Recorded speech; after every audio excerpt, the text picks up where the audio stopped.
Letter రాకపోతే తీసుకోను, ఆమె నిన్న అక్కడికి పోయింది ఇక్కడికి వస్తే నీకు రానికి ఏంటిది అని మీరు అనొద్దు మేడం. మేము మహిళలం కాదా మేడం? మా గుండెల కాలదా మేడం? మీరు రావాలి, మీరు తీసుకోవాలి మేడం. కట్ చేసింది, అర్థమైంది ఆమెకి. ఆమెకి నిన్న ఇక్కడికక్కడికి పోవడానికి వస్తుంది కానీ డిఐజీ ఆఫీస్కి పోనీకి అయింది ఆమెకు, గుత్తా సుఖేందర్ రెడ్డి సార్ దగ్గర పోనీకి అయింది కానీ మహిళా కమిషన్కి రానికి ఎందుకు కాదు, మిమ్మల్ని ఎందుకు పంపించింది అంటుంది. ఇప్పుడు మమ్మల్ని ఒకటి పంపించాలా, ఇక్కడ మీరు ఒకటి పంపిస్తే వచ్చినట్టు కనిపిస్తున్నామా మేము?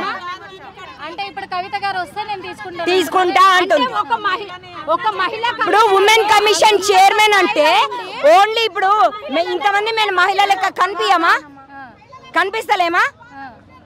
ఆమె వస్తేనే తీసుకుంటా అంటే ఎట్లా అవుతుంది?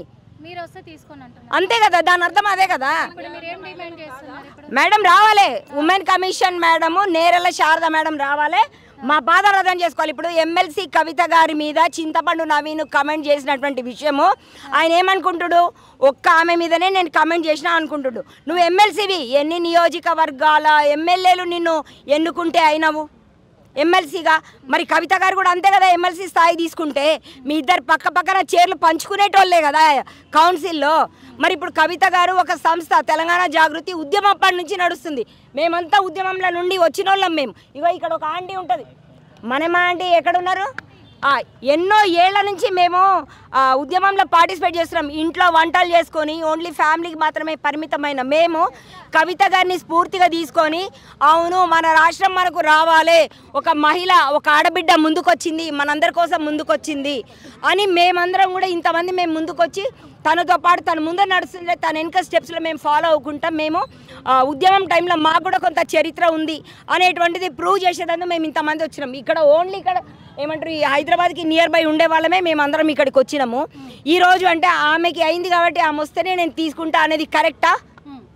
అంటే ఇప్పుడు తన తరఫున మీరు కూడా మహిళలే కాబట్టి ఇక్కడ కాదా? ఇప్పుడు ఒక మాట ఇప్పుడు అన్ని ఛానళ్ళలో కనిపించింది, నిన్న కూడా చూపించారు ఆయన అన్న మాట. ఆ మాట నోరుతోటి రిపీట్ చేయాలంటే తెలంగాణ వాళ్ళమంటే మనము మన భాష ఇట్లనే ఉంటుందంటే నోరు తెరిస్తే మనం బూతులే మాట్లాడతాం. ఆ ఇంట్లో మనకు తల్లికి చెల్లెక్కు పెళ్ళానికి డిఫరెన్స్ తెలియదా మన ఇంట్లోకి? ఎట్లా మాట్లాడతాడు? ఓ తెలంగాణ ఇప్పుడు ఏమంటారు ఒక గ్లోబల్ దాంట్లో నంబర్ 1 స్టెప్లకు పోయేందుకు పోతున్నది. నీలాగా నువ్వు ఇట్లా కమెంట్ చేసి నువ్వు దాన్ని సమర్థించుకుంటున్నావు అంటే అతపాతాలానికి తొక్కినట్టే కదా మన తెలంగాణను. ఇక ముందుకు ఎట్లా పోతుంది తెలంగాణ? అంటే ఒకవేళ ఇప్పుడు తీన్మార్ మల్లన్న చేసిన వ్యాఖ్యల పైన ఆయనను తీన్మార్ మల్లన్న అని అన్నాను పిలిచేందుకు కూడా మాకు మంచిగా అనిపిస్తలేదు. మా అన్న అట్లా మాట్లాడాడు, మా అన్న అట్లా మాట్లాడాడు, అన్న అనేటోడు అట్లా మాట్లాడాడు.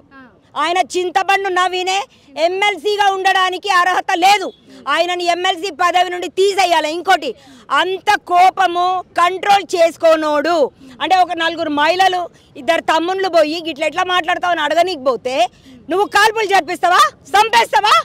నువ్వు అన్నం ఎట్లయితావు? నీకు తీన్మార్ మల్లన్న అని పేరు వచ్చిందంటే ఒక ఛానల్లో మంచి జర్నలిస్ట్గా నువ్వు ముందుకు వెళ్తున్నావు కాబట్టి ప్రజా సమస్యల గొంతిప్పి నువ్వు ఒక మీడియా పరంగా అనిపిస్తున్నావు కాబట్టి నీకు ఆ టైటిల్ వచ్చింది. అవును మా బీసీ బిడ్డలల్లా ఒక ఎమ్మెల్సీగా ఒక అన్న ఉన్నాడు, తీన్మార్ మల్లన్న అని ఉన్నాడు. నీ పేరు చింతపండు నవీన్ అయినా, నీ తల్లిదండ్రులు పెట్టిన పేరు చింతపండు నవీన్ అయినా కూడా మేము తీన్మార్ మల్లన్న అని నిన్ను గౌరవించుకున్నాం. ఒక బీసీ బిడ్డ నుండి వచ్చిండు, ఒక జర్నలిస్ట్ సంఘం నుంచి వచ్చిండు, ఒక ఎమ్మెల్సీగా అయిండు, ప్రౌడ్గా ఫీల్ అయిన నువ్వు ఏ పార్టీ అయితే ఏంది కానీ నువ్వు ఇవాళ ఇట్లా మాట్లాడతావా? మా నమ్మకాన్ని వమ్ము చేస్తావా? ఇక నేను నవీన్ అన్న అని పిలవడానికో తీన్మార్ మల్లన్న అని పిలవడానికో మాకు మనసు అసలు ఒప్పుతలేదు.